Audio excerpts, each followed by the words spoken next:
बिरिंची बाबा। 14 number हबशी बागान लेन का mess छोटा है पर काफी साफ सुथरा है, क्योंकि मैनेजर निवारण मास्टर बहुत खुशमिजाज आदमी होने के बावजूद हर चीज पर कड़ी नजर रखते हैं। मेस में सिर्फ 5-6 लोग ही रहते हैं और सबकी आर्थिक स्थिति अच्छी है। बैठने के लिए एक अलग कमरा है जिसमें फर्श पर बिछावन है और बहुत सारे वाद्य यंत्र, शतरंज, ताश, पासा और अन्य खेलों का सामान सजा है। साथ ही कुछ मासिक पत्रिकाएं भी मनोरंजन के लिए रखी हैं। कल से पूजा की छुट्टियां शुरू हो रही हैं, इसलिए मेस के ज्यादातर लोग अपने गांव चले गए हैं। सिर्फ निवारण और परमार्थ बचे हैं। ये दोनों कहीं नहीं जाएंगे क्योंकि इन दोनों के ससुराल वाले कोलकाता आ रहे हैं। निवारण कॉलेज में पढ़ाते हैं। परमार्थ इंश्योरेंस की दलाली, हठयोग और थियोसॉफी की चर्चा करते हैं।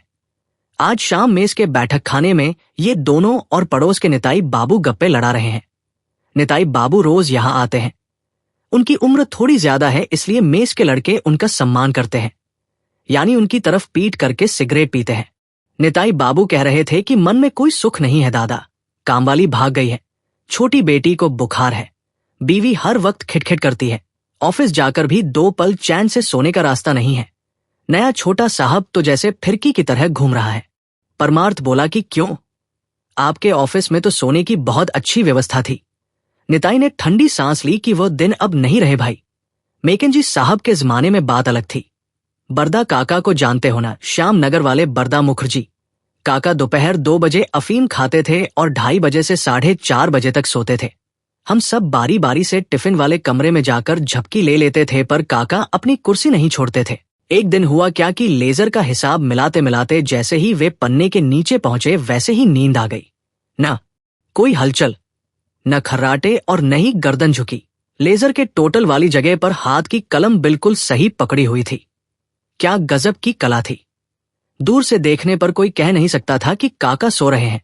तभी मैकेंजी साहब कमरे में आ गए और सब घबरा गए।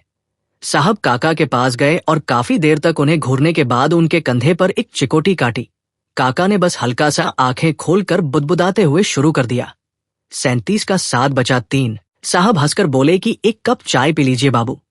अब न वो राम रहे और न वो अयोध्या, इस संसार से नफरत हो गई है। अगर कोई अच्छा साधु सन्यासी मिल जाए तो सब छोड़ छाड़ कर निकल पड़ो। परमार्थ बोला कि जगन्नाथ घाट पर आज एक साधु को देख कर आया हूं। गजब की बात है, लोग उन्हें मिर्चाई बाबा कहते हैं। वे सिर्फ मिर्च खाकर रहते हैं, न चावल, न रोटी, न सत्तू, सिर्फ मिर्च। लाखों लोग दवा लेने आ रहे हैं। वे एक एक मिर्च को मंत्र फूंक कर दे रहे हैं और उसे खाते ही सब ठीक हो रहा है। सुना है उनके जो गुरु हैं उनकी साधना तो और भी ऊंचे दर्जे की है। वे सिर्फ आरी का बुरादा खाते हैं। निताई बोले कि ओ मास्टर, तुमने तो फिलॉसफी में M.A. किया है। मिर्च और आरी के बुरादे का आध्यात्मिक मतलब क्या है जरा बताओ तो, और अपना ये पखावज बंद करो भाई, कान पक गए हैं। निवारण पहले एक मासिक पत्रिका पलट रहे थे जिसमें 5 कहानियां थी और हर कहानी की नायिका एक चरित्रवान वैश्या थी। आखिरकार निवारण ने पत्रिका फेंक दी और एक पखावज गोद में लेकर बीच बीच में बेताल थाप मार रहे थे।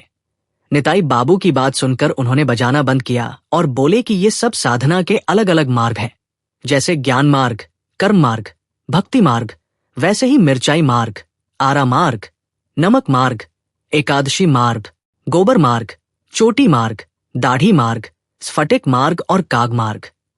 निताई ने हैरान होकर पूछा कि ये काग मार्ग क्या होता है। निवारण हंसकर बोले कि जानते नहीं, पिछले साल हरिहर क्षेत्र के मेले में गया था। वहां एक जगह देखा कि एक बड़े से बांस के पिंजरे में कोई 200 कौवे शोर मचा रहे हैं। पास ही एक आदमी चिल्ला रहा है कि 2-2 आने कावे, 2-2 आने। मैंने सोचा शायद पेशावरी या मुल्तानी कौवे होंगे और पक्का पढ़ना जानते होंगे। मैं एक तगड़े से कौवे के पास गया और सीटी बजाकर कहा कि पढ़ो मैना, चित्रकूट के घाट पर सीताराम राधा कृष्ण बोलो, चूंचू। पर उस कमबख्त ने मुझे ही चोंच मारने की कोशिश की। कौवे वाले ने कहा कि बाबू कौवा पढ़ता नहीं है। मैंने पूछा तो फिर क्या करता है भाई, कौवे का मांस तो सुना है कड़वा होता है, तो क्या लोग सुक्तो बनाने के लिए इसे खरीदते हैं। उसने कहा कि वह भी नहीं है, बस इन कौवों को पिंजरे से आजाद करने के लिए लोग 2-2 आने खर्च करते हैं ताकि जीव को कैद से मुक्ति मिल सके और पुण्य मिल सके। मैंने सोचा मोक्ष का मार्ग भी कितना विचित्र है। दूसरों को मुक्ति दिलाने के लिए ये गरीब कावे वाला अपना परलोक बिगाड़ रहा है। इसे ही कहते हैं कॉन्जर्वेशन ऑफ वर्च्यू, यानी जब तक कोई एक पाप ना करे तब तक दूसरे को पुण्य मिलने का रास्ता नहीं खुलता। उसी समय हैट कोट पहने एक 22-23 साल का लड़का कमरे में आया और पंखे का रेगुलेटर आखिरी नंबर तक घुमाकर अपनी टोपी पटकी और फर्श पर धप से बैठ गया। इसका नाम सत्यव्रत है, जो आजकल पढ़ाई छोड़ छाड़कर नौकरी की तलाश में है। सत्यव्रत हाफते हुए बोला कि उफ, क्या मुसीबत में फंस गया हूं। सत्य अक्सर किसी न किसी मुसीबत में रहता है, इसलिए किसी ने उसकी बात पर ज्यादा ध्यान नहीं दिया तो वो खुद ही बड़बड़ाने लगा कि दिन भर ऑफिस की हाड़तोड़ मेहनत और शाम को थोड़ा फुर्सत मनाने का भी रास्ता नहीं है। सोचा था आज मैटिनी में सीता फिल्म देख आऊंगा, पर तभी बुआ जी बोल पड़ी कि सत्तू तू कहीं नहीं जा रहा, मेरे साथ चल और सांड्याल महाशय का प्रवचन सुन। क्या करता जाना पड़ा, पर सब बेकार है। सांड्याल महाशय धर्म के जीवन की मधुरता पर बोल रहे थे और मैं सोच रहा था कॉकरोच के बारे में। निताई बाबू ने चौंक कर पूछा कि कॉकरोच? सत्य बोला कि 3 टन कॉकरोच। फॉरवर्ड कॉन्ट्रैक्ट है, नवंबर से दिसंबर की शिपमेंट है। 45 पाउंड 15 शिलिंग प्रति टन। CIF Hong Kong. चाइना में लड़ाई छिड़ने वाली है, इसलिए पहले से ही रसद इकट्ठा की जा रही है। बड़े साहब का हुक्म है कि 1 महीने के अंदर सारा माल पीपों में बंद होना चाहिए। अब इतने कॉकरोच कहां से लाओ बताइए तो। ओहो, क्या मुसीबत है। निताई ने चिढ़कर पूछा कि सत्तू तू तो ब्रह्मज्ञानी है ना, क्या तुम लोग झूठ नहीं बोलते? सत्य बोला कि क्यों नहीं बोलते, बस बुआ जी के सामने नहीं बोलना चाहिए। निवारण ने पूछा कि सत्तू तेरे पास किसी अच्छे बाबा जी या स्वामी जी का पता है क्या? सत्य ने मजाक में पूछा कि कितने चाहिए? निताई बोले कि ज्यादा मजाक मत कर, तुम लोग तो मंत्र तंत्र मानते नहीं, फिर बाबा जी का क्या करोगे? सत्य बोला कि क्यों नहीं मानूंगा। बुआ जी के दांतों में तेज दर्द था, न खा पाती थी और न सो पाती थी, बस फूफा जी पर चिल्लाती रहती थी। पूरा घर दहशत में था। पिपरमेंट, एस्पिरिन, ताबीज, मंत्र वाला पानी और दांत का कीड़ा निकालना कुछ काम नहीं आया। तब फूफा जी ने इतनी जोरदार प्रार्थना शुरू की कि तीसरे दिन दांत ही टूटकर गिर गया। परमार्थ को गुस्सा आ गया और वह बोले कि देखो सत्य, जिस चीज को तुम समझते नहीं उस पर मजाक मत करो। प्रार्थना और मंत्र साधना एक ही बात है। मंत्र साधना से जबरदस्त एनर्जी पैदा होती है, क्या तुम्हें पता है? सत्य बोला कि बिल्कुल मानता हूं। इसके गवाह हैं राजमही के तड़ितानंद ठाकुर, जिन्हें कॉलेज के लड़के रेडियो बाबा कहते हैं। बाबा की 2 चोटियां हैं, एक पॉजिटिव और दूसरी नेगेटिव। वे आसमान से बिजली सोख लेते हैं और 18 इंच लंबे स्पार्क छोड़ते हैं। किसी की हिम्मत नहीं पास जाने की, सिल्क की चादर ओढ़कर उनसे मिलना पड़ता है। निवारण ने कहा कि नहीं भाई, मिर्च, वेदांत या बिजली वाला रास्ता निताई दा के मिजाज को रास नहीं आएगा। कोई सीधा साधा बाबा हो तो बताओ, पर चमत्कार होना चाहिए। सिर्फ भक्ति की बातों से काम नहीं चलेगा। क्या कहते हैं निताई दा? परमार्थ ने सुझाव दिया कि तो फिर दमदमा में गुरुपद बाबू के बगीचे में चलिए, बिरिंची बाबा के पास। निवारण ने पूछा कि अलीपुर के वकील गुरुपद बाबू, हमारे प्रोफेसर ननी के ससुर, उन्होंने अब बाबा कहां से ढूंढ लिया? सत्य, क्या तुझे कुछ पता है? सत्य बोला कि ननी दा से सुना तो था कि गुरुपद बाबू आजकल किसी गुरु के चक्कर में पड़े हैं। पत्नी की मौत के बाद से वे बिल्कुल बदल गए हैं। पहले तो भगवान को भी नहीं मानते थे। निवारण ने शरारत से पूछा कि गुरुपद बाबू की एक कुंवारी बेटी भी है ना? सत्य बोला कि बुकी, ननी दा की साली। निवारण ने फिर पूछा कि तो परमार्थ बाबा जी कैसे हैं? परमार्थ बोले कि अद्भुत। कोई कहता है उनकी उम्र 500 साल है और कोई कहता है 5000, पर देखने में निताई दा की उम्र के ही लगते हैं। जब उनसे पूछो तो मुस्कुराकर कहते हैं कि उम्र जैसी कोई चीज होती ही नहीं है। सारा काल एक ही काल है और सारा स्थान एक ही स्थान है। जो सिद्ध पुरुष होता है वो तीनों काल और तीनों लोकों का एक साथ आनंद लेता है। मान लीजिए अभी सितंबर 1925 है और आप हबशी बागान में हैं। बिरिंची बाबा चाहें तो अभी आपको अकबर के जमाने में आगरा में या 4वीं सदी ईसा पूर्व में पाटलिपुत्र नगर में पहुंचा सकते हैं। सब कुछ रिलेटिव है ना? निवारण ने चुटकी ली कि आइंस्टीन का धंधा तो चौपट समझो। परमार्थ बोले कि अरे आइंस्टीन ने सीखा कहां से? सुना है बिरिंची बाबा जब चेकोस्लोवाकिया में तपस्या करते थे तब आइंस्टीन उनके पास आता जाता था, पर उसकी विद्या रिलेटिविटी से आगे नहीं बढ़ पाई। निताई बाबू बड़े चाव से सब सुन रहे थे। उन्होंने पूछा कि अच्छा, आइंस्टीन की थ्योरी क्या है, जरा बताओ तो। परमार्थ बोले कि बात यह है कि स्थान, काल और पात्र ये सब एक दूसरे पर निर्भर करते हैं। अगर स्थान या काल बदलेगा तो पात्र भी बदल जाएगा। सत्य बोला कि वह सब छोड़िए, मैं इसे आसान करके समझाता हूं। मान लीजिए कि आप एक बहुत भारी भरकम आदमी हैं और इंडियन एसोसिएशन गए हैं। तब आपका वजन 2 मन 30 सैर है। वहां से आप सीधे गोड़ातला कांग्रेस कमेटी चले गए। वहां आपका वजन हो गया मात्र 5 छटाक और आप हवा में उड़ गए। निवारण बोला कि बिल्कुल सही। जनार्दन ठाकुर पटलडांगा से 2.5 सेर आलू खरीदता है और मेस में आते आते वह 1.25 सेर रह जाता है। निताई ने पूछा कि अच्छा परमार्थ, बिरिंची बाबा तो खुद त्रिकालदर्शी पुरुष है, क्या वे भक्तों का भी कुछ भला करते हैं? परमार्थ बोला कि अगर कोई खास भक्त हो तो बिल्कुल करते हैं। अभी उस दिन मेकीराम अग्रवाल की किस्मत चमका दी। बाबा उसे 3 दिन के लिए सीधे साल 1914 में ले गए। ठीक लड़ाई शुरू होने से पहले मेकीराम ने 5000 टन लोहे की कड़ियां खरीद ली, 6 रुपए मन के भाव से। इसके बाद बाबा ने उसे 1 महीने के लिए 1919 में रखा। वहां मेकीराम ने सब 21 रुपए के भाव से बेच दिया। फिर बाबा उसे वापस आज के समय में ले आए। मेकीराम अब 15 लाख का मालिक है। यकीन न हो तो हिसाब लगाकर देख लो। निताई बाबू ने परमार्थ के दोनों हाथ पकड़ लिए और गदगद होकर बोले, परमार्थ भाई, मुझे अभी बिरिंची बाबा के पास ले चलो। मैं बाबा के पैरों में गिर जाऊंगा। जितना खर्चा होगा सब दूंगा। घर के बर्तन बेच दूंगा। बीवी के पैर पकड़कर उसकी 10 तोले की करधनी गिरवी रख दूंगा। बाबा की दया से अगर 1 हफ्ते के लिए भी साल 1914 में घूम आया तो तुम्हें नहीं भूलूंगा। 10% कमीशन तुम्हारा, समझे? हाँ भगवान, हाय रे लोहा। निवारण ने पूछा कि क्या गुरुपद बाबू भी कुछ बटोर पाए? परमार्थ बोला कि उन्हें इस दुनिया की कोई चिंता नहीं है। सुना है अपनी सारी जायदाद गुरु को ही देने वाले हैं। निवारण ने चौंक कर पूछा कि बात इतनी आगे बढ़ गई है? क्यों रे सत्य, तेरे ननीदा और तेरी भाभी कुछ कह नहीं रहे हैं क्या? सत्य बोला कि ननीदा को तो तुम जानते ही हो, एकदम भोला आदमी है, बस अपने साइंटिफिक एक्सपेरिमेंट में ही लगा रहता है। और भाभी तो बेचारी बहुत सीधी सादी है, उनसे कुछ नहीं होगा। जो करना है तुम्हें और मुझे ही करना होगा, पर जल्दी करनी होगी। निवारण बोले कि तो फिर अभी ननी के पास चलो, पूरा मामला समझकर फिर दमदमा चला जाएगा। निताई बाबू कागज पेंसिल लेकर लोहे का हिसाब लगा रहे थे। दमदमा जाने की बात सुनकर बोले, क्या तुम लोग भी बाबा के पास जाओगे? क्या ये ठीक होगा? इतने सारे लोग जाकर फरमाइश करेंगे तो बाबा घबरा सकते हैं।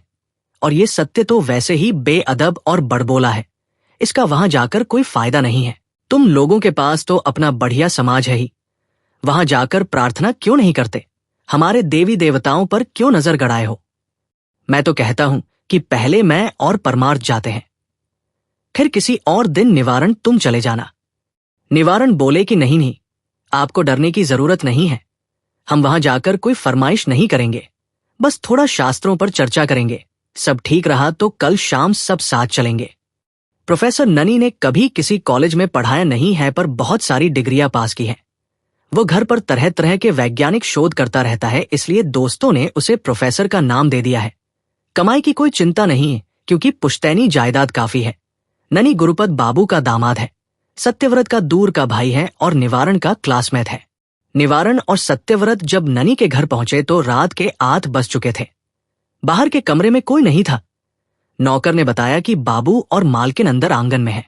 निवारण और सत्य अंदर गए तो देखा कि आंगन के एक कोने में चूल्हे पर एक बड़ी सी देग में हरे रंग की कोई चीज उबल रही है।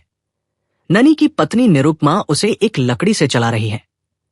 बगल के बरामदे में एक हारमोनियम रखा है, जिससे एक रबड़ की नली निकलकर देग के अंदर जा रही है। प्रोफेसर ननी धोती का मालकोंचा मारे कमर पर हाथ रखकर खड़े हैं। निवारण ने पूछा कि ये क्या है बहूजी, इतना सारा साग का रायता किसके लिए बन रहा है? निरुपमा बोली कि साग नहीं है, घास उबल रही है। इनकी न जाने कैसी कैसी सनक सवार होती रहती है। निवारण ने चुटकी ली कि घास उबल रही है। क्यों ननी, क्या अब तुझे कच्ची घास हजम नहीं होती? ननी चिढ़कर बोला कि निवारण, मजाक नहीं है, इसके बाद दुनिया में अनाज की कमी नहीं रहेगी। निवारण बोले कि हर कोई प्रोफेसर ननी या किसी चौपाया जीव जैसा तो नहीं है जो घास खाकर जिंदा रहे। ननी बोला कि अरे क्या वो घास ही रहेगी, प्रोटीन सिंथेसिस हो रहा है, घास हाइड्रोलाइज होकर कार्बोहाइड्रेट बनेगी, उसमें बस 2 अमीनो ग्रुप जोड़ देने से काम बन जाएगा, हेक्सा हाइड्रोक्सी डाई अमीनो। निवारण ने बात काटी कि रहने दो, ये हार्मोनियम किस लिए है? ननी बोले कि समझे नहीं, ऑक्सीडाइज करने के लिए। निरु, जरा हारमोनियम बजाओ तो। निरुपमा ने हारमोनियम का पैडल चलाया, कोई सुर नहीं निकला। बस रबड़ की नली से हवा आकर देग के अंदर बुलबुले छोड़ने लगी। निवारण हंसकर बोले कि सिर्फ बुलबुले? मुझे लगा संगीत का रस नली से बहकर घास में मिलेगा और कोई हरा अमृत तैयार होगा। खैर बहूजी, पिताजी का क्या हाल है बताइए। निरुपमा उदास होकर बोली कि क्या आपने कुछ सुना नहीं? माँ के जाने के बाद से वे बिल्कुल बदल गए हैं। गणेश मामा न जाने कहां से एक गुरु ढूंढ लाए हैं, बस उन्हीं में खोए रहते हैं। सुध-बुध खो दी है, बस गुरु गुरु गुरु। बहुत रोई धोई पर कोई फायदा नहीं हुआ। सुन रही हूं कि सारी जायदाद गुरु को ही दे देंगे। बस बुचकी की चिंता है। मैं तो वहीं जाकर रहती, पर सास की तबीयत खराब है, इसलिए ये घर नहीं छोड़ सकती। सत्य बोला कि अच्छा ननीदा, तुम तो उन्हें समझा बुझाकर कह सकते हो। ननी बोला कि मैं कभी नहीं कह सकता। ससुर जी सोचेंगे कि ये लड़का जायदाद के लालच में मेरे धर्म कर्म में बाधा डाल रहा है। सत्य तैश में आकर बोला कि तो फिर हुक्म दो, मैं उस गुरु की धुलाई कर देता हूं। निरुपमा डरकर बोली कि नहीं नहीं, अगर जोर जबरदस्ती की तो उसका बुरा असर पिताजी पर ही पड़ेगा। उन्हें कष्ट दिए बिना अगर कुछ कर सकते हो तो देखो। सत्य ने पूछा कि अच्छा बहूजी, बिरिंची बाबा का क्या चक्कर है, जरा बताइए। निरुपमा बोली कि करीब 1 महीने से ये सब चल रहा है। दमदमा के बगीचे में ठहरे हैं, साथ में उनका चेला छोटा महाराज केवलानंद है। गणेश मामा सेवा टहल कर रहे हैं और पिताजी दिन रात वहीं पड़े रहते हैं। रोज 200-300 भक्त वहां धरना दे रहे हैं। बिरिंची बाबा की अजीबोगरीब बातें सुनने के लिए सब लार टपकाए बैठे रहते हैं। हर रविवार की रात को हवन होता है और उसमें से हर बार एक नया देवता प्रकट होता है। कभी रामचंद्र, कभी बा रहमा, कभी ईसा मसीह, तो कभी श्री चैतन्य। हर किसी को हवन वाले कमरे में जाने नहीं मिलता। जो बहुत खास भक्त हैं वही जा सकते हैं। ब्रह्मा के निकलने वाले दिन मैं वहां थी। सत्य ने उत्सुकता से पूछा कि कैसा देखा आपने? निरुपमा बोली कि मैंने क्या खाक देखा। अंधेरे कमरे में हवन कुंड के पीछे एक धुंधली सी विशाल मूर्ति थी, जिसके 4 सिर और लंबी लंबी दाढ़ी थी। मुझे तो देखते ही दहशत हो गई और मैं गश खाकर गिर गई। गणेश मामा ने कमरे से बाहर खींच निकाला। बुचकी की हिम्मत दाद देने लायक है, वो तो अक्सर देखती है। कल सुना है महादेव प्रकट होंगे। निवारण बोले कि कल एक बार हम भी बिरिंची बाबा के दर्शन कराते हैं। अगर उनकी दया हुई तो महादेव के दर्शन भी हो जाएंगे। निरुपमा ने सलाह दी कि पहले गणेश मामा को वश में कीजिए, उनकी इजाजत के बिना हवन वाले कमरे में नहीं जा पाएंगे। निवारण बोले कि वो तो मैं कर लूंगा, पर सत्तू, तुझे ले जाने में डर लगता है। तेरी जुबान बहुत कैंची की तरह चलती है, तू कहीं हंस न दे। सत्य ने पूरा शरीर हिलाकर कसम खाई कि कभी नहीं। तुम देख लेना, जो हंसे वो किसी घटिया इंसान की औलाद। निवारण चिल्लाए कि अरे, ये जीभ क्यों निकाल रहा है? सत्य बोला, बैग योर पार्डन बहूजी, मैंने बहुत संभाल लिया है। अगर बुआ जी के सामने ऐसा बोल देता तो खैर नहीं थी। निवारण बोले, तो आज हम चलते हैं। हाँ भाई ननी, कुछ ऐसा बता सकते हो जिससे बहुत सारा धुआं हो? ननी ने पूछा, कैसा धुआं? अगर लाल चाहिए तो नाइट्रिक अमीन और ताबा, अगर बैंगनी चाहिए तो आयोडीन वेपर, और अगर हरा चाहिए तो। निवारण ने कान बंद कर लिए। फिर शुरू हो गया तू। बहूजी, इस आदमी के साथ आपका गुजारा कैसे होता है? निरुपमा हंसकर बोली, मायके में देखा था कि जब गौशाला में गीला घास जलाते हैं तो बहुत धुआं होता है। निवारण चिल्लाए, यूरेका, बहूजी, नोबेल प्राइज आपको मिलना चाहिए। इस ननी से कुछ नहीं होगा। निरुपमा ने पूछा, पर धुएं का क्या करेंगे? निवारण बोले, छछूंदरों का आतंक बढ़ गया है, देखो उन्हें भगा पाता हूं या नहीं। गुरुपद बाबू का दमदमा वाला बगीचा पहले बहुत शानदार था, पर पत्नी की मृत्यु के बाद से उजड़ गया था। अभी बिरिंची बाबा के रहने की वजह से मरम्मत हुई है और कुछ जंगल भी साफ हुआ है, पर पुरानी रौनक नहीं लौटी। गुरुपद बाबू को दुनिया की कोई खबर नहीं है। उनके साले गणेश ही सपरिवार वहां कब्जा जमाए बैठे हैं। शाम के 5 बजे निवारण, सत्यव्रत, परमार्थ और निताई बाबू वहां पहुंचे। घर के नीचे एक बड़े कमरे में दरी बिछी है और भक्तों के बैठने का इंतजाम है। एक तरफ तख्त पर गद्दी है और शेर की खाल जैसे बिछावन पर बिरिंची बाबा का आसन है। बगल के कमरे में महिलाओं के बैठने की जगह है। बाबा अभी अपने साधना कक्ष से नीचे नहीं आए हैं। भक्तों की भीड़ बड़ी उम्मीद से बैठी बाबा की महिमा का गुणगान कर रही है। एक साहब कोट पतलून पहने बड़ी मुश्किल से पालथी मारकर बैठे हैं और अपनी मूंछों को ताव दे रहे हैं। ये मिस टरोके सेन है, जो पेशे से वकील हैं और कोयले की खानों में भारी नुकसान के बाद धर्म की शरण में आए हैं। परमार्थ और निताई बाबू को कमरे में बिठाकर निवारण और सत्य बाहर आए और बगीचे का चक्कर लगाकर फाटक पर पहुंचे। फाटक के बगल में एक कतार में खपरेल वाले कमरे हैं जहां अस्तबल है और कोचवान, दरबान, माली के रहने की जगह है। अस्तबल के सामने मौलवी बशीरुद्दीन एक टूटी बेंच पर बैठे कोचवान झोंटी मियां और दरबान फेकू पाड़े से गप्पे लड़ा रहे हैं। मौलवी साहब फरीदपुर के रहने वाले हैं और गुरुपद बाबू के पुराने मुंशी हैं। गुरुपद बाबू की वकालत छूटने से उनकी कमाई कम हो गई है, पर अब भी वफादारी निभाने आते हैं। मौलवी साहब अपनी फरीदपुर वाली उर्दू में दुनिया की दुर्दशा का वर्णन कर रहे थे और दरबान कोचवान सिर हिला रहे थे। पास ही सहीस घोड़े की मालिश कर रहा था और बीच बीच में घोड़े को डांट रहा था। सामने मैदान में एक मोटी बिल्ली अजीब मुंह बनाकर घास खा रही है। बिरिंची बाबा के छोड़े हुए मछली के सिर खाकर उसे बदहजमी हो गई है। सत्य बोला, आदाब मौलवी साहब, मिजाज तो शरीफ है ना। प्रणाम पाड़े जी। कोचवान जी क्या हाल है? इन्हें पहचानते हैं? ये निवारण बाबू हैं, ननी दा के दोस्त। पूजा के लिए कुछ भेंट लाए हैं। बुरा मत मानिएगा मौलवी साहब, आपके लिए 10 रुपए, पाड़े जी और कोचवान के लिए 5-5 और सही स्माली के लिए भी 5। इतने मान सम्मान से गदगद होकर बशीरुद्दीन, फेकू और झोंटी ने बार बार सलाम किया और बाबू लोगों की तरक्की की दुआ मांगी। मौलवी बोले, और बाबू साहब, वो पुराने दिन तो चले गए। जब से मालकिन स्वर्ग सिधारी हैं, तब से हमारे बाबू साहब का दिल काबू में नहीं है। बहुत कहा कि हुजूर इतनी जमीजमाई वकालत मत छोड़िए, पर कौन सुनता है, खुदा की मर्जी। निवारण बोला, वो बाबा ही सारी फसाद की जड़ है। फेकू पाड़े ने हिम्मत पाकर अपनी भड़ास निकाली। बिरिंची बाबा कोई बाबा वाबा नहीं है। उनके पास न जनेऊ है न जटा। वे मछली भी खाते हैं और बकरी का गोश्त भी। सुबह शाम चाय बिस्कुट के बिना उनका गुजारा नहीं होता। ये बंगाली बाबा लोग बिल्कुल ठग होते हैं। और वो जो छोटा महाराज है वो तो बिच्छू है, मुझे डराने की हिम्मत करता है। उसे नहीं पता कि ये फेकू पाड़े गदर के समय तलवार चलाता था। अगर मालिक हुक्म दे तो लाठी से बाबाओं की हड्डी पसली एक कर दूं। मौलवी ने भी अपनी बेइज्जती की दास्तान सुनाई। गणेश मामा का रौब अब वे बर्दाश्त नहीं करेंगे। वे खानदानी आदमी हैं और उनकी रगों में मुगलिया खून दौड़ रहा है। लोग उन्हें बशीरुद्दीन कहते हैं, पर उनका असली नाम रुस्तम खां है। उनके पिता का नाम जहाबाज खां था और उनके पूर्वज अरब देश के रहने वाले थे, जिसे तुर्की कहते हैं। वहां सब लुंगी पहनते हैं और उर्दू बोलते हैं। बस पेट के लिए उन्हें बांग्ला सीखनी पड़ी। उसी अरब के बीच में इस्तांबुल है और उसके पास बगदाद।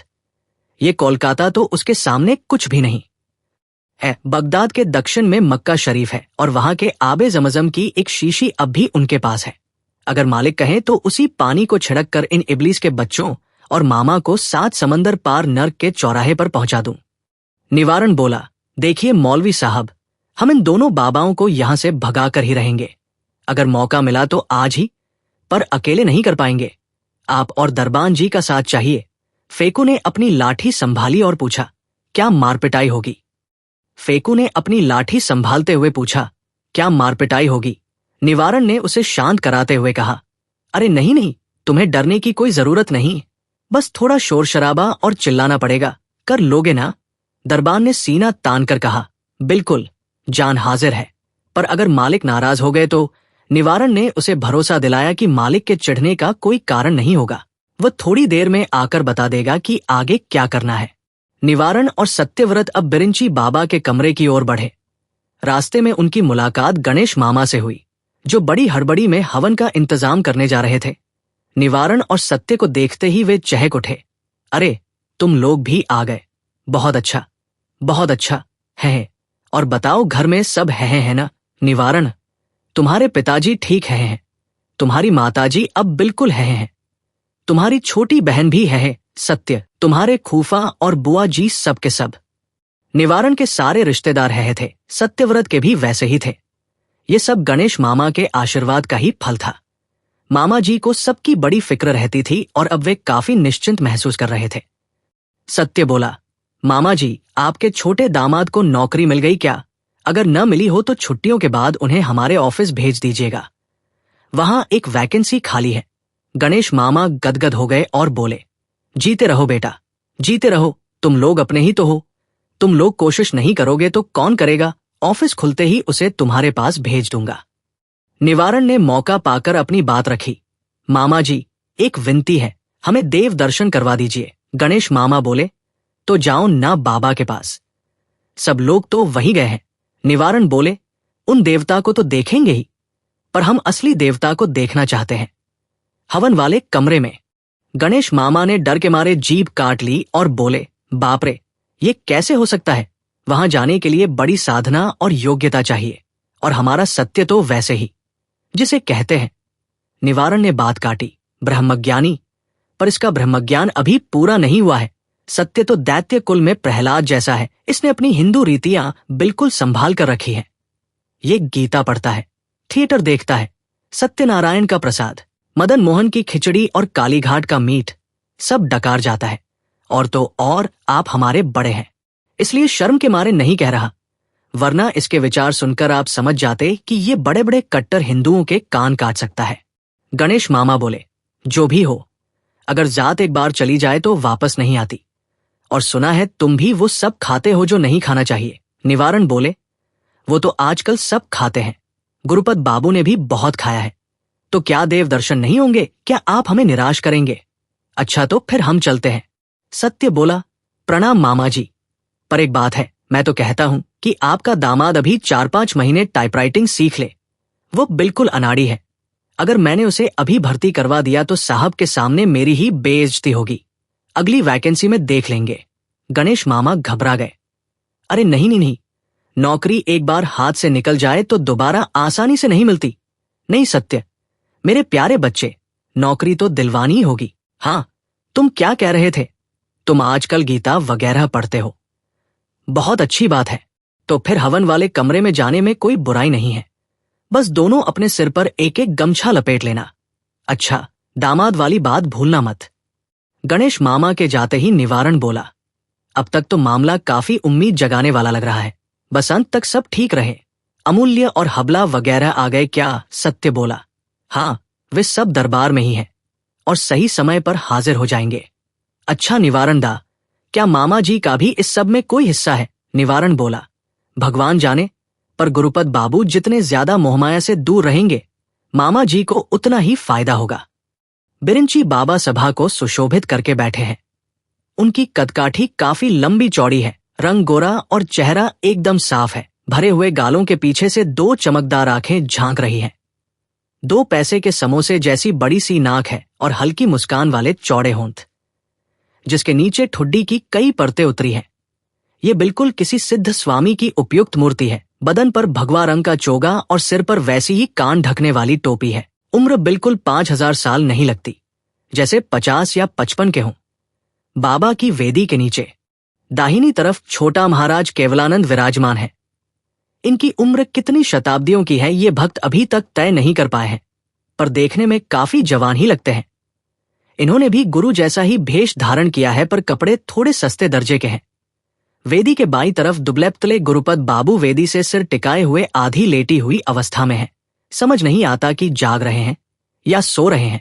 बगल वाले कमरे में महिलाओं की पहली श्रेणी में एक 17-18 साल की लड़की लाल साड़ी पहने बाल बिखेरे बैठी है और बीच बीच में गुरुपद बाबू की तरफ करुण नजरों से देख रही है। वह बुचकी है, गुरुपद बाबू की छोटी बेटी। भक्तों में से कई लोग सीधे जमीन पर औंधे मुंह हाथ फैलाकर दंडवत लेटे हैं। बाकी सब हाथ जोड़कर और अपने पैरों को सिकोड़कर बाबा के वचनामृत पीने के लिए बेताब बैठे हैं। सत्यव्रत ने दंडवत प्रणाम किया और भक्तों की भीड़ में बैठ गया।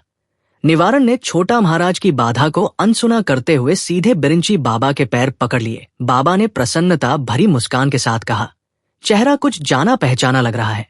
निवारण बोले, इस अधम का नाम निवारण चंद्र है। बिरिंची बोले, निवारण?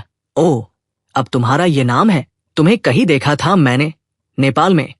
नहीं नहीं, मुर्शिदाबाद में।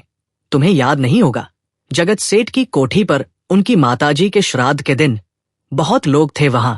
राजा कृष्णचंद्र, रायरायन जानकी प्रसाद, नवाब के सेनापति खान खानन मोहब्बत जंग, सुतानुटी के अमीर चंद, जिसे इतिहास में उमीचंद कहते हैं। तुम सेठ जी के खजांची थे और तुम्हारा नाम था मोतीराम। उफ, सेठ जी ने क्या गजब का खाना खिलाया था। बस सुतानुटी के बाबुओं की थाली में मिठाई कम पड़ गई थी तो वे गालियां देते हुए चले गए थे। खैर मोतीराम नहीं, निवारण चंद्र, तुम धूर्जटी मंत्र जपना सीखो, इसी में तुम्हारा भला होगा। रोज सुबह उठकर 108 बार कहना, धूर्जटी धूर्जटी धूर्जटी, बहुत तेजी से। अच्छा, अब जाकर बैठो। निवारण ने दोबारा चरण स्पर्श किया और धूल चाटने का नाटक करते हुए भक्तों के बीच बैठ गया। निताई बाबू ने धीरे से परमार्थ से कहा, खेल देखा। निवारण के आते ही बाबा की नजरों में चढ़ गया और मैं यहां 1.5 घंटे से मुंह बाए बैठा हूं। इसे ही नसीब कहते हैं। अब मैं भी उठकर सीधे पैर पकड़ लूंगा, जो होगा देखा जाएगा। जो लोग जमीन पर लेटे थे उनमें एक मोटे से बुजुर्ग भी थे। वे महीन जरी वाली धोती और कतई हुई सिल्क की शेरवानी पहने थे, जिसके अंदर से सोने का हार चमक रहा था। ये मशहूर मुनीम गोवर्धन मल्लिक थे, जिन्होंने हाल ही में 3री शादी की है।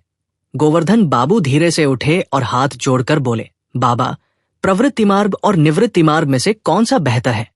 बाबा ने हल्की मुस्कान के साथ कहा, ठीक यही बात तुलसीदास ने मुझसे पूछी थी। हम भोजन ग्रहण करते हैं। क्यों करते हैं? क्योंकि भूख लगती है। कैसा भोजन करते हैं? अन्न, सब्जी, फल और मछली मांस आदि। भोजन करने से क्या होता है? भूख की निवृत्ति होती है। भूख एक प्रवृत्ति है और भोजन उसकी निवृत्ति है। इसलिए भोग का मूल प्रवृत्ति है और भोग का फल निवृत्ति है। तुलसी सन्यासी था। मैंने कहा, बेटा, बिना भोग के तुम्हारी निवृत्ति नहीं होगी। जब उसकी रामायण पूरी हुई तो उसे राजा मानसिंह के पास ले गया। उसने बहुत संपत्ति बनाई पर कुछ बचा नहीं। उसका बेटा जगत सिंह बंगाली लड़की से ब्याह करके सब उड़ा बैठा। बंकिम ने अपनी किताब में ये बात नहीं लिखी। Barrister okay. सेन बोले, वंडरफुल। निताई बाबू अब और नहीं रुक पाए।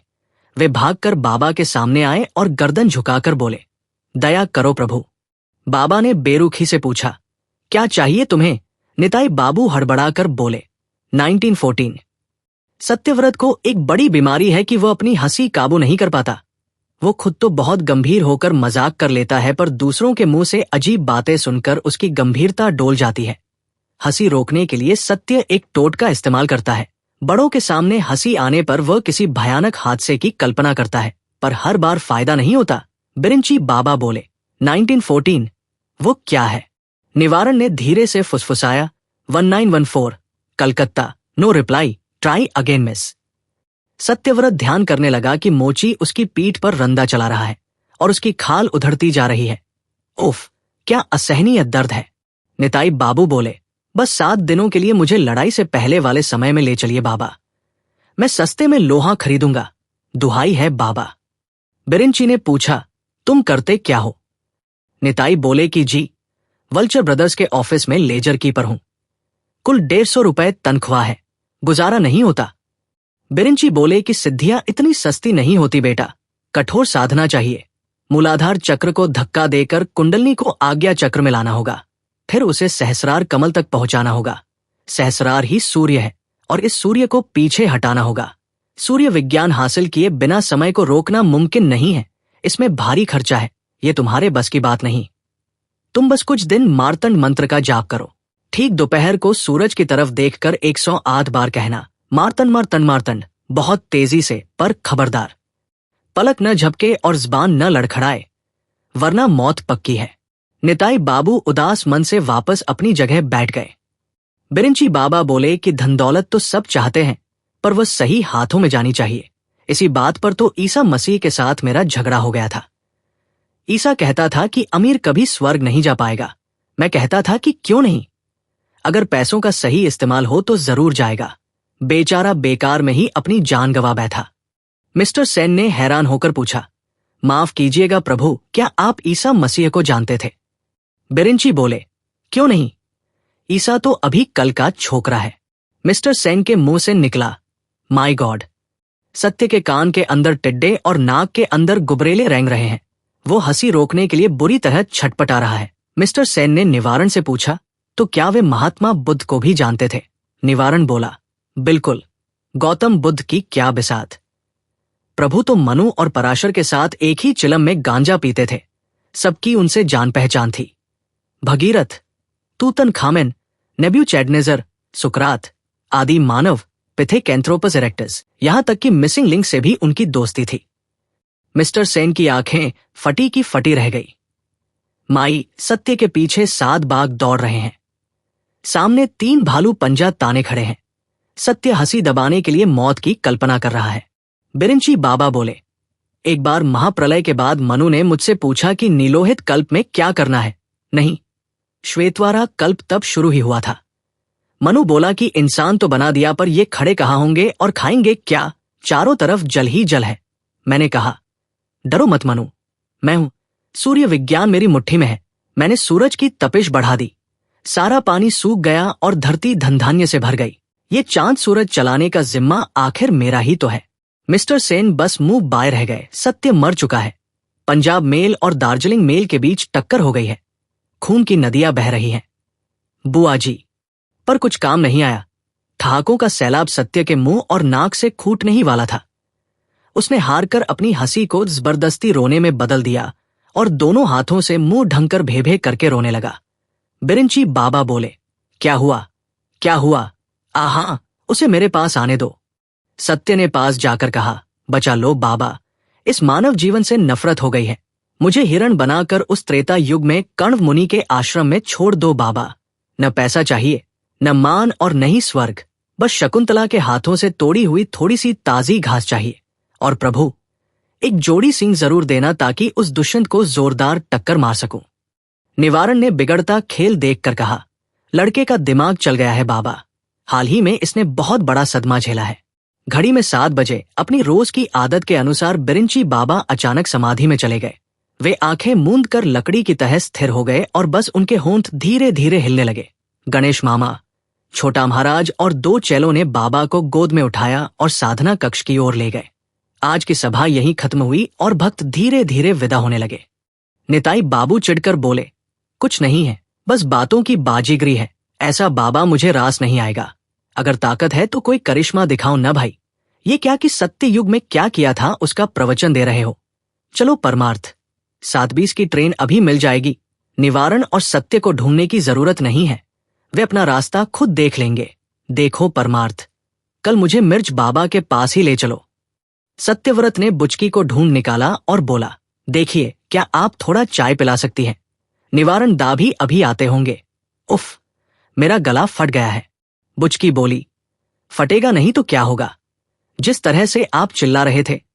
पानी गर्म कर रही हूं, बैठिए जरा। अच्छा, मेरे पिताजी के सामने वो क्या ड्रामा कर रहे थे आप? क्या सोचेंगे वे? सत्य ने मन ही मन सोचा कि तुम्हारे पिताजी तो खुद होश में नहीं थे। जाहिर में बोला, थोड़ा ज्यादा हो गया ना, बहुत बड़ी गलती हो गई। अब दोबारा ऐसा नहीं होगा।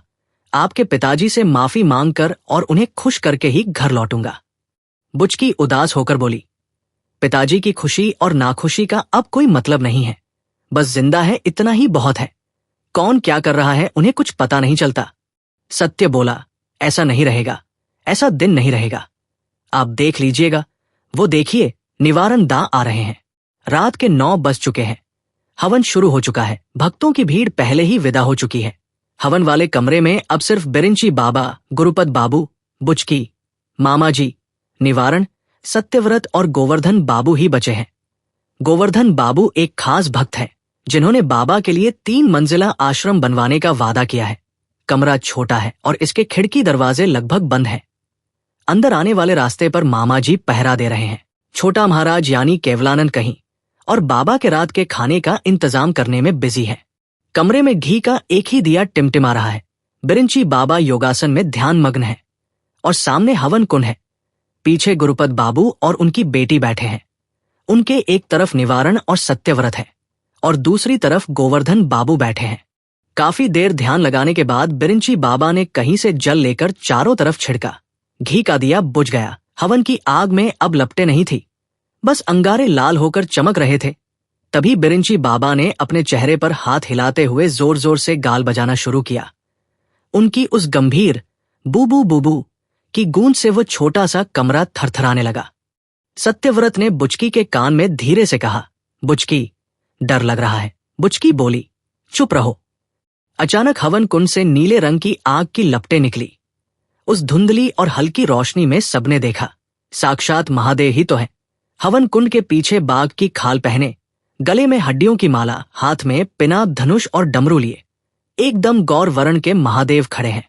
गुरुपद बाबू निशब्द और स्थिर है। गोवर्धन मल्लिक अपने व्यापार और अपनी तीसरी पत्नी की शिकायतों और जरूरतों को बड़े करुण स्वर में देव्याधिदेव के सामने सुनाने लगे। गणेश मामा शिवस्तोत्र का पाठ करने लगे, जो उनकी छोटी बेटी ने पाठशाला में सीखा था।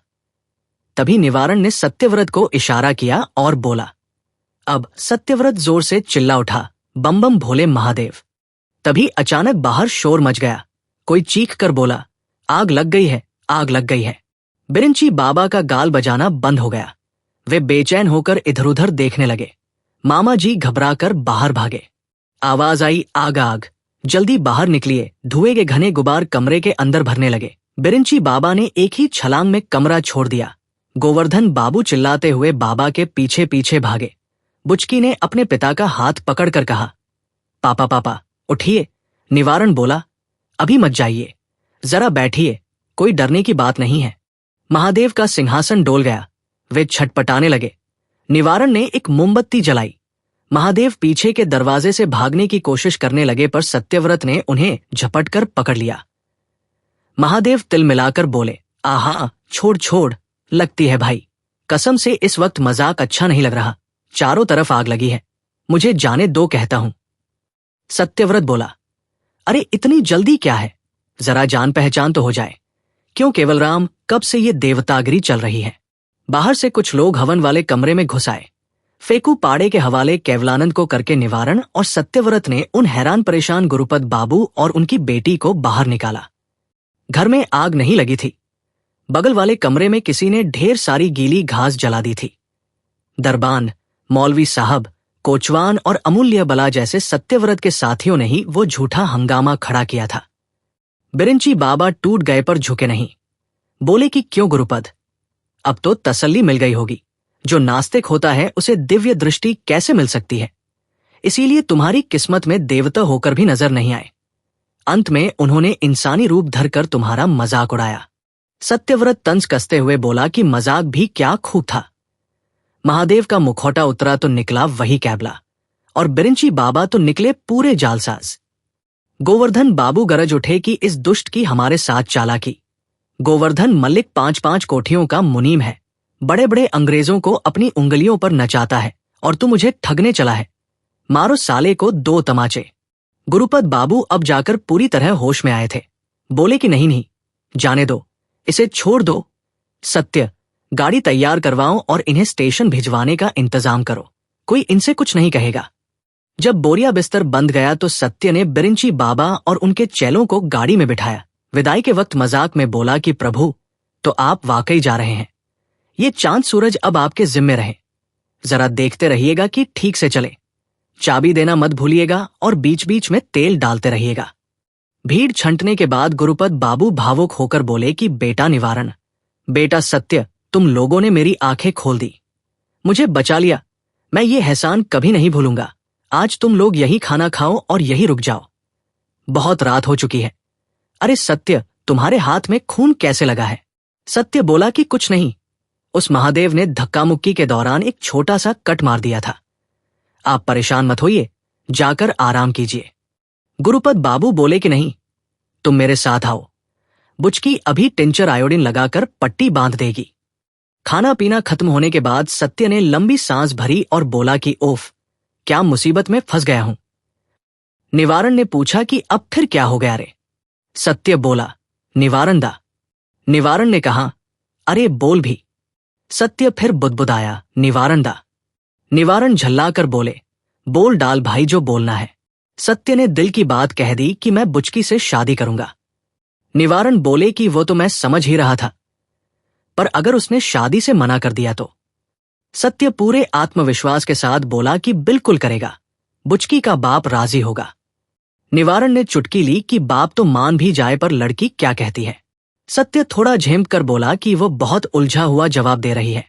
निवारण ने पूछा कि क्या कहा बुचकी ने? सत्य बोला, उसने कहा जा। निवारण ठहाका मारकर बोले, अरे गधे, उस जा का मतलब ही यस है। समाप्त।